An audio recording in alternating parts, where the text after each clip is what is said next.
ఏమైందిరా? పెట్రోల్ అయిపోయింది అనుకుంటారా? చా మరి ఎలారా? ఉండురా, నా ఫ్రెండ్ అశోక్ కి కాల్ చేస్తా. రే ఉండ్రా, మెకానిక్ పని చేసేవాడిని పిలుస్తా అంటావేంట్రా? నా ఫ్రెండ్ని పిలుస్తా ఉండు. రే మామ, బండ్లో పెట్రోల్ అయిపోయిందిరా, నువ్వేమన్నా రాగలవా? పెట్రోల్ వేయించుకునేంత సోమెత లేనప్పుడు బండి ఎందుకు కొన్నావురా? సరేలేరా, వదిలేయి. ఇప్పుడైనా అశోక్ కి కాల్ చేయొచ్చా? సరేరా. రే, బండ్లో పెట్రోల్ అయిపోయిందిరా, నువ్వేమన్నా రాగలవా? అరే నాతో బండి కూడా లేదురా ఇక్కడ. సరేలేరా.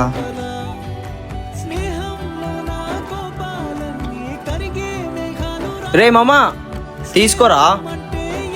నీకెంత మంచి ఫ్రెండ్ దొరికారా, బండి లేకపోయినా సైకిల్లో మరీ వచ్చాడు. మా ఫ్రెండ్షిప్ ఎలా ఉంటుందంటే ఏదైనా ప్రాబ్లం వస్తే దాన్ని ఇలా చేయని చెప్పుకోమరా, దాన్ని ఇద్దరు ప్రాబ్లంలో ఆలోచించుకొని సాల్వ్ చేసుకుంటాం. రే నేను షాప్ క్లోజ్ చేసేసి వచ్చారా, వెళ్ళొస్తా. బాయ్ రా. స్నేహం విలువైన బహుమానం, అది పొందిన వాడికే తెలుస్తుంది.